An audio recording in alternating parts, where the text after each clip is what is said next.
Hello, everybody. My name is Raya Isam. I hold many positions in life that are very important to me.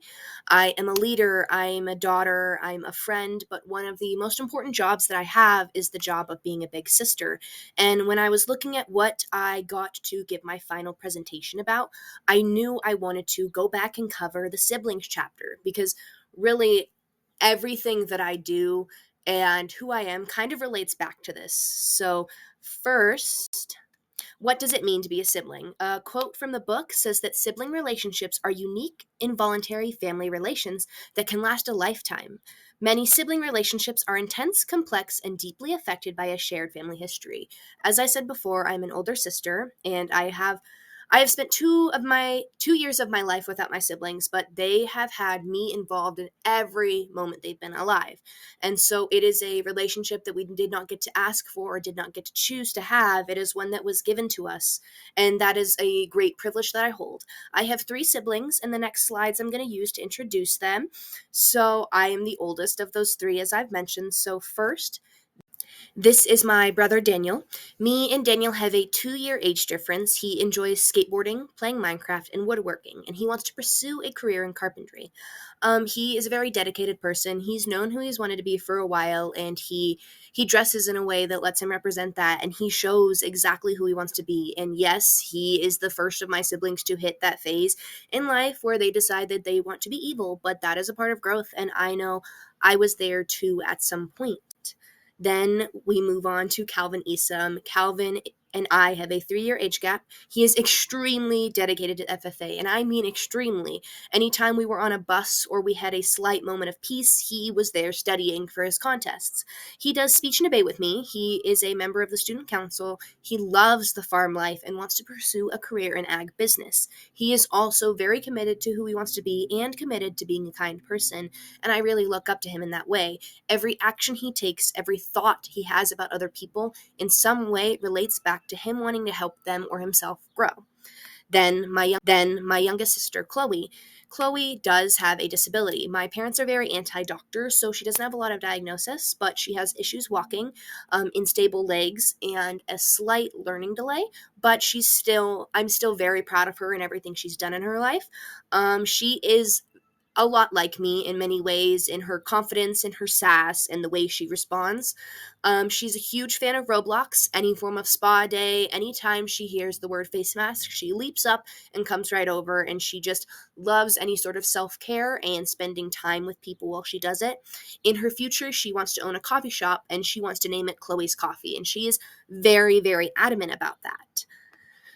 So, some factors that impact sibling relationships that are included in me and my siblings' relationships. The book states age, sex, birth spacing, birth order, number of siblings, genetic relatedness, family context in which they originated and exist, and differential family treatment by the parents.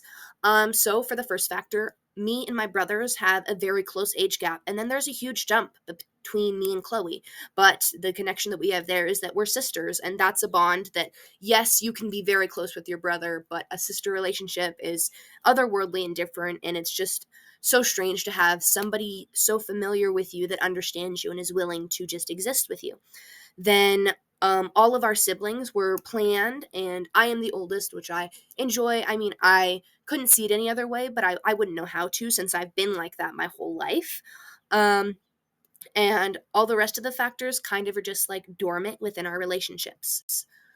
Then, what do me and my siblings do? The book states during childhood, those who have siblings spend more time in the presence of their sibling than any other family relationship. And I think that's true. Currently, me and my two brothers are in high school together, and every morning we load in my car, drive up. Every day after school, we go grocery shopping together. We get in my car and we go home. We listen to music. We talk about our days. I make them tell me every period by period what they did. Even if it was just a worksheet in science class, they line it out for me, and it lets me get a little bit into their life and just hear what they're doing, and I think that's wonderful. As I mentioned before, me and Calvin are both in speech and debate, and all three of us this year, me, Daniel, and Calvin, were in student council. And so, along with just hanging out in general like siblings, we spend time together within activities, and we grow within those activities together. What relationship do me and my brothers have? We have a reciprocal relationship. This is characterized by siblings who interact like peers and who are very close in age with each other and have similar experiences. Um, these relationships are used to help grow those base communication skills and learn skills like empathy and confrontation safely. And so I don't think that all only children lack this, but I think that it's harder for them to learn those skills. And when you have a sibling who's bound to argue about who gets the TV first, you learn how to equally and fairly distribute the time and learn how not to solve it with a fist in your sibling's face, which, yes, takes a while to get past that barrier. For my sister, me and her have a complementary relationship. I am 7 years older than her, so I have a lot more experience with the things she's about to learn than anybody else in our life that she wants to hear those things come from. Yes, of course, she can go talk to our parents, but it's much easier to listen to little basic tidbits from your sister in a way that sounds like a conversation than from your parents when it sounds like instructions. So when I'm able to share what I've learned with her or teach her or grow from her, it's really helpful for the both of us. I want to be a special education teacher, and I don't think I would have gotten to this point in my life with wants for a career like that if she hadn't led me there and if she hadn't taught me the skills I needed for that early on in my life.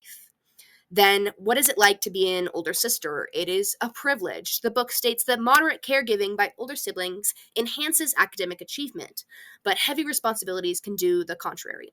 I have gotten just the right amount of caregiving opportunities from my parents. So I have learned how to give myself structure, how to help others, how to grow. And as I just mentioned, my sister and helping her become who she is today and just grow and growing with her has led me to my future career in special education. She has taught me how I want to be, and all of the things I do for them help me grow as well. It's not just me doing stuff to assist them, it's me doing things that teach me how to help others.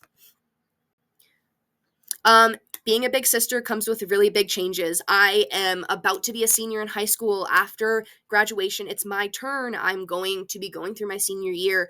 I already have college plans lined out. I'm thinking about graduation photos, and oh my goodness, is that scary. I know this is a dual enrollment class, so a lot of people in here have gone through that or are going through that. But for me, it's terrifying. And one of my biggest issues dreaming about going to a different school in Nebraska is knowing that I have 12 hours distance between a hug with my brother or talking to them about their days. And so the book states that geographically distant siblings may not be able to offer much tangible support and assistance on a daily basis, but it is stated that they were surprised to find that greater distance increased emotional support. And I really hope this is true. I think that if this is something that really happens, it will make me feel more confident and more better enabled to go to college knowing that I will still have that support, because these sibling relationships are crucial to my growth and crucial to who I am today. And I cannot ensure that it is, but I hope that my presence helps my siblings as well. So I want to be able to ensure, even when I'm at college, that any of my siblings can give me a call and I will be there to support them. So, what do I want my future relationships with my sibling to look like? The book outlined about 5 or 4 different types of sibling adult relationships. And the one that I saw that best outlined what me and my siblings hope to have in the future is the congenial siblings. The book states that siblings are affectionate and close, however, they clearly place more value on marital and parent child relationships. And I think this is the best combination of relationships a sibling can have. Yes, at the time, my siblings are one of my most important relationships, but in the future, there needs to be balance. And I see this type of relationship within my father and his siblings. They constantly call each other and make sure they keep in touch. We have barbecues at least 7 times a year with all of us from around the country, and we ensure that they stay connected. So I want to continue that as I grow.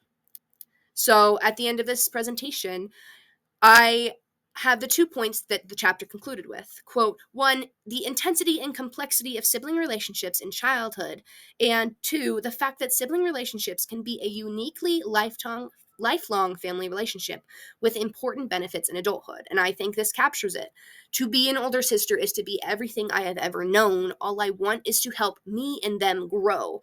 And I think that is one of the most valuable relationships I hold. And I don't want to lose that. I want to keep this and what I've learned from it in adulthood. I really hope that all of the stuff that I've learned from being a sibling helps me and them. And I think that truly this chapter and what I've outlined kind of goes hand in hand with the piece of life I'm experiencing, and that we as students need to learn hands on, paying attention to the little bits in life. And even if you don't have a sibling, all of the points I've used from the book help outline what to look for when seeing how siblings help other family members grow. It could be your peers and their siblings, seeing how they communicate from a day to day basis, far or close away, how even your parents interact with their siblings or their nieces and nephews, seeing that relationship for those who may not have direct siblings, forming similar relationships with people they have along with them. These are my works cited. And then thank you all for listening to my presentation. It has been a wonderful year with all of you, and I hope that we continue to grow as I have this year in this class, learning so much from us all.